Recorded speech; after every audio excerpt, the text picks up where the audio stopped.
ظفر کو یہاں سے گئے ہوئے تقریباً 2 ہفتے ہونے والے تھے اور وہ شیراز کے ساتھ بے تحاشا خوش تھی۔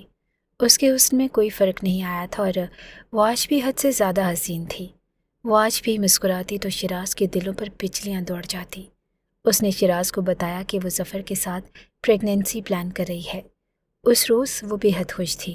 گاڑی میں وہ اس کے ساتھ بیٹھی بات پر مسکرا رہی تھی، جبکہ وہ اس کے مسکراتے ہوئے حسین چہرے کو دیکھ کر ہی مزید اس پر دیوانہ ہوئے جا رہا تھا۔ انہوں نے جو کچھ سوچا تھا، شاید مقدر کو وہ سب کچھ منظور نہ تھا۔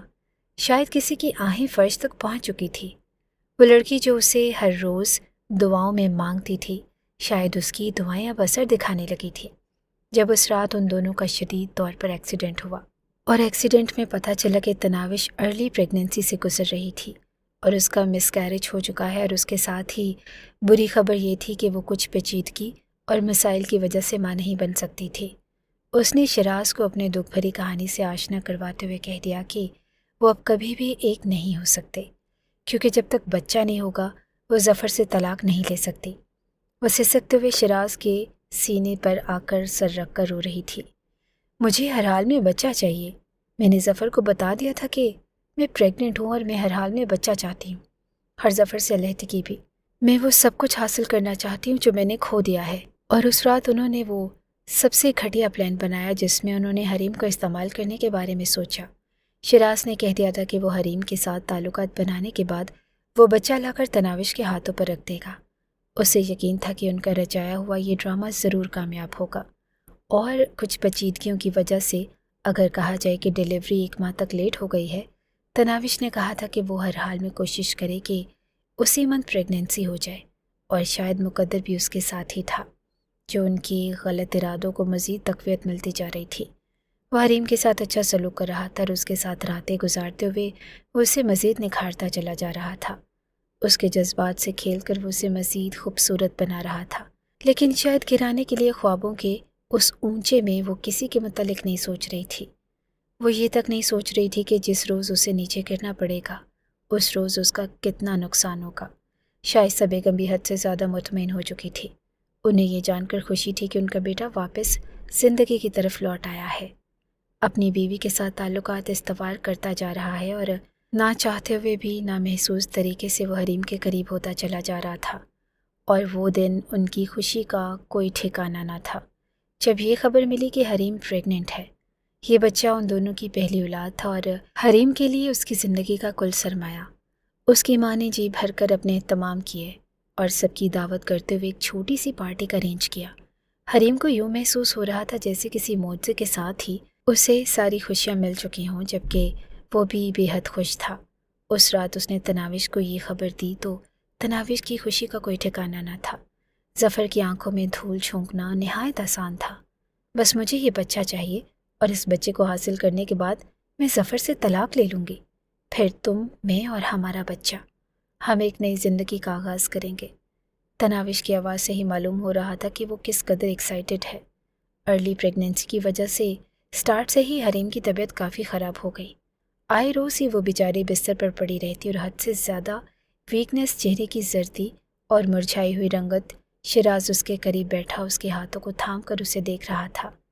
تمہیں ہمت کرنی ہوگی، چلو ڈاکٹر کے پاس چلتے ہیں۔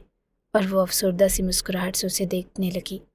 عمومی طور پر 3-4 ماہ تو ایسا ہوگا، اور ویسے بھی کچھ نہیں ہوتا، میں اتنا تو برداشت کر لوں گی، آخر اللہ نے ہمیں کتنی بڑی خوشی سے نوازا ہے۔ اس نے جتنی حسرت سے کہا، شیراز کا دل دھڑک اٹھا۔ تم اس بارے میں زیادہ مت سوچو، ریسٹ کرو پلیز۔ اس نے اپنے ہاتھ چھڑاتے ہوئے وہاں سے اٹھنا چاہا، جب حریم نے اسے تھامتے ہوئے اپنے قریب بٹھا لیا۔ آپ کیا چاہتے ہیں؟ اللہ ہمیں کس چیز سے نوازے؟ جو بھی ہوگا دیکھا جائے گا، ابھی تو فی الحال ریسٹ کرو۔ جانے کیوں بچکانہ سوال کر رہی ہو؟ وہ کمرے سے باہر نکل گیا۔ گھٹن کو وہ اپنے اندر پھیلنے نہیں دینا چاہتا تھا۔ وہی گھٹن اسے بے سکون کرنے لگی، لیکن اس نے سختی سے سر چھٹکتے ہوئے گاڑی نکالی اور سیدھا تناوش کے پاس چلا گیا۔ یہ ایک ایسا کونا تھا جو اسے سکون میسر کرتا تھا، جس کے ساتھ رہ کر اسے اپنائیت کا احساس ہوتا تھا، اور بچہ حاصل کرنے کے لیے تناوش اس پر اپنی جتنی محبتیں نثار کر رہی تھی، وہ محبتیں فضول اور بے معنی نہ تھیں، لیکن اس کے باوجود جب بھی وہ بار بار تناوش کے پاس رہتا اسے اب بار بار حریم کا خیال ستانے لگتا۔ اس کی طبیعت، اس کا مزاج اور اس کا کھانا پینا، نہ جانے کیوں وہ اتنا پوزیسو ہونے لگا تھا، اور تناوش بھی یہ بات نوٹ کرنے لگی۔ ان 2 مہینوں میں تم کچھ زیادہ ہی اس کے قریب جا رہے ہو، اور یہ مجھے اچھا نہیں لگ رہا، صرف ہمارے بچے کی وجہ سے۔ تم جانتے ہو کہ وہ ہمارے لیے کتنا امپورٹنٹ ہے۔ اس نے جس طرح چمکتی ہوئی آنکھوں سے کہا، تناوش مسکرا دی۔ شاید وہی سب کچھ بچے کے لیے کر رہا تھا، اور ویسے بھی وہ ابھی اس کے ساتھ بگاڑ نہیں سکتی تھی۔ بچہ بھی تو حاصل کرنا تھا اس نے سوچ لیا تھا کہ وہ اپنی زندگی میں شراز کو لے کر آئے گی۔ یہ بات سچ تھی کہ اس نے حریم کا جس قدر خیال رکھا، کوئی بھی شوہر پریگنینسی کے دوران اتنا خیال نہیں رکھتا۔ ان 3-4 ماہ کے اندر ہی حریم کو اپنی اہمیت کا اندازہ ہو چکا تھا۔ وہ اس شخص کے لیے کتنی اہمیت رکھتی ہے، اور خاص طور پر یہ بچہ جسے وہ جان سے زیادہ عزیز رکھنے لگا ہے۔ نہ جانے کیوں اسے احساس ہونے لگا تھا کہ وہ کبھی بھی اس بچے سے دور نہیں رہ پائے گا۔ وہ ایکسائٹڈ ہونے لگی، اور یہ اس کا خون تھا، اس کا اپنا بچہ، لیکن دوسری طرف تناوش تھی جس سے وہ دستبردار نہیں ہو سکتا تھا۔ حریم کا انتظار دن بدن بڑھتا چلا جا رہا تھا۔ 3-4 ماہ کے اندر ہی اس کا وجود قدرے بھرا بھرا لگنے لگا۔ وہ اتنی دلکش لگنے لگی کہ وہ اکثر ہی اسے نوٹ کیا کرتا۔ وہ بے انتہا خوبصورتی کا پیکر، اس کی بیوی حریم المہدی، جو کسی بھی مرد کو اپنی جانب مائل کر سکتی تھی۔ ممتا کا نور اس کے چہرے پر پھیلنے لگا۔ اس شام وہ فلیٹ پر تناوش سے ملنے آیا۔ منور فاروقی اکثر ہی دل کی بیماری کی وجہ سے بیمار رہا کرتے، اور مکمل طور پر نوکروں کے زیر نگرانی تھے۔ تناوش کے لیے مزید آزادی بن چکی تھی۔ اس وقت وہ فلیٹ میں تھی، اور جب اسے ظفر کی کال موصول ہوئی، میں ظفر سے بات کر لوں، صرف چند منٹ پلیز، تو میرا ویٹ کرنا۔ وہ بستر پر بیٹھا تھا جب وہ لیپ ٹاپ اٹھاتے ہوئے صوفے پر آ کر بیٹھ گئی۔ اس نے خوبصورت مسکراہٹ سے ظفر کا استقبال کیا، اور وہ اسے نوٹ کرتا رہا۔ وہ چمکتی ہوئی آنکھوں سے ظفر سے بات کر رہی تھی، اور وہ سارے سوال بچے سے متعلق ہی پوچھ رہا تھا۔ اور طبیعت خراب رہتی ہے، بس تمہاری اولاد نے مجھے اچھا خاصا ذلیل کر دیا ہے، اس نے مسکراتے ہوئے کہا، اور دوسری جانب مظفر کا کہا اسے سنائی دیا، جس روز یہ سردار اس دنیا میں تشریف لائیں گے، اسی وقت ہم ان سے سارے حساب برابر کریں گے۔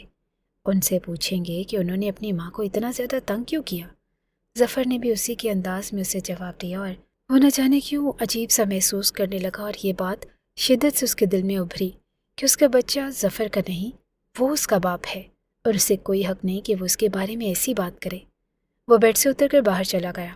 تناوش اس کی پشت کو دیکھتی رہی، نہ جانے کیوں اندر کی گھٹن اسے سانس نہیں لینے دے رہی تھی۔ چہرے پر عجیب سے تاثرات پھیلے ہوئے تھے، اور وہ سیدھا گھر چلا گیا۔ اگلے دن حریم کے چیک اپ کے لیے اسے جانا تھا۔ وہ خصوصی طور پر ڈاکٹر سے ساری ہدایات لے رہا تھا۔ بچہ بالکل صحت مند ہے، اور آپ کو فکر کرنے کی ضرورت نہیں۔ الٹرا ساؤنڈ کرنے کے بعد ڈاکٹر نے جو اسے خبر سنائی، وہ کتنی ہی دیر مسکراہٹ دبائے بیٹھا رہ گیا۔ وہ ایک بچی کا باپ بننے والا تھا، یعنی اللہ اسے اس گھر میں رحمت سے نوازنے والا تھا، اور اس سے بڑی خوش نصیبی اور کیا ہو سکتی تھی۔ اس کے احساسات ہی بدل چکے تھے، اور حریم نے گھر آتے ہی سب سے پہلی نوافل ادا کیے۔ اب تو ہمیں جینڈر معلوم ہو چکا ہے، چلے اپنے بیبی کے لیے شاپنگ کر آتے ہیں، حریم نے بڑے لاڈ سے کہا، اور وہ اس کا چہرہ دیکھتا رہا، اور ادھر آؤ، میرے سامنے بیٹھو۔ اس نے پکڑتے اسے اپنے سامنے بٹھا لیا۔ اگر کبھی تمہیں اس بچے سے دور رہنا پڑے تو؟ نہ جانے اس نے کیوں پوچھا، اور حریم کا چہرہ زرد ہو گیا۔ اللہ نہ کرے، آپ کیسی باتیں کر رہے ہیں؟ آپ جانتے ہیں کہ یہ میری جان ہے، یہ آپ کی نشانی ہے، اور ہمارا پہلا بچہ ہے۔